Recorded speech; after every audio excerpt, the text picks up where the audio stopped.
Hi, I'm Emily. I'm the founder of Coding Kids. We're inspiring the next generation of innovators, creators, and change makers.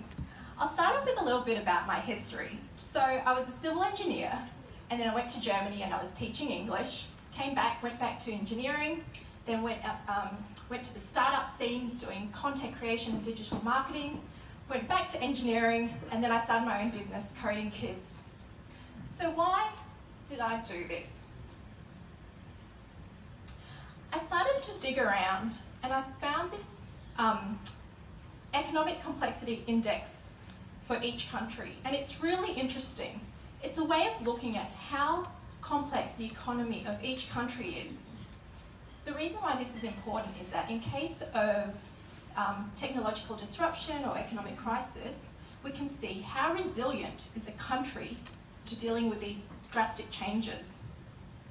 And there's this list with 126 countries, so we can have a look from number 1, the most complex economy, all the way down to 126.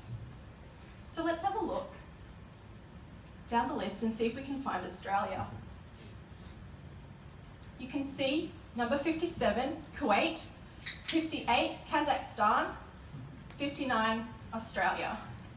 So what does this mean for our resilience of our economy should there be any disruption or change? And what does it mean for the future workers that we're feeding into those industries and sectors?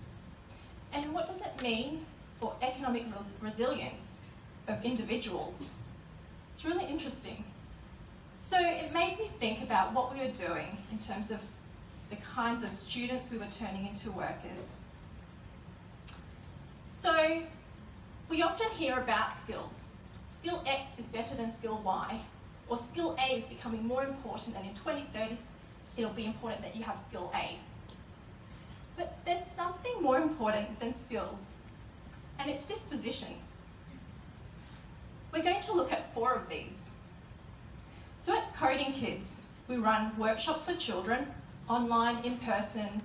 We also run teacher PD workshops, and what we do is founded on these 4 dispositions.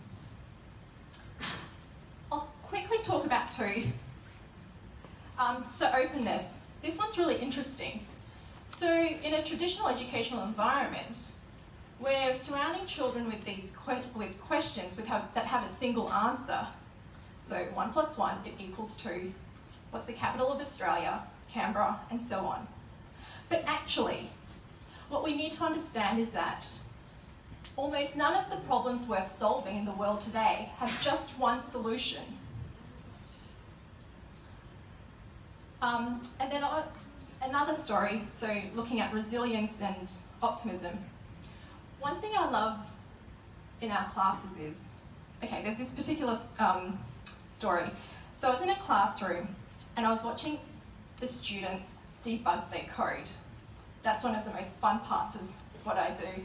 If you're a developer, if you know what that's like, it's really frustrating. And then all of a sudden, this child jumps out of his chair, punches the air and goes, "I did it!"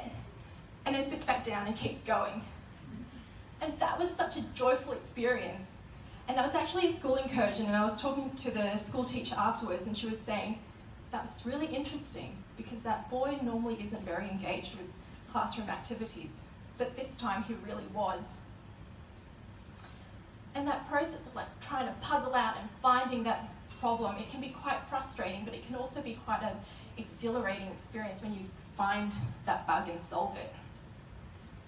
So we do lots of workshops, we work with lots of partners, we've travelled out to the Torres Strait Islands, down to Melbourne, out west to Thargomindah, running our workshops.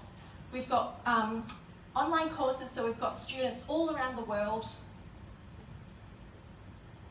But the most exciting thing we're doing right now actually is that we've got a Kickstarter campaign, which we started 7 days ago, and within 8 hours we hit our funding goal.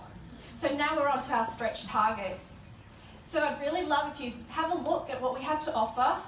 I know some of you have already pledged to our Kickstarter campaign, so thank you so much. It's our game design micro degree for 10 to 15-year-olds. So have a look, come chat with me afterwards if you want more info. That's it. Thank you.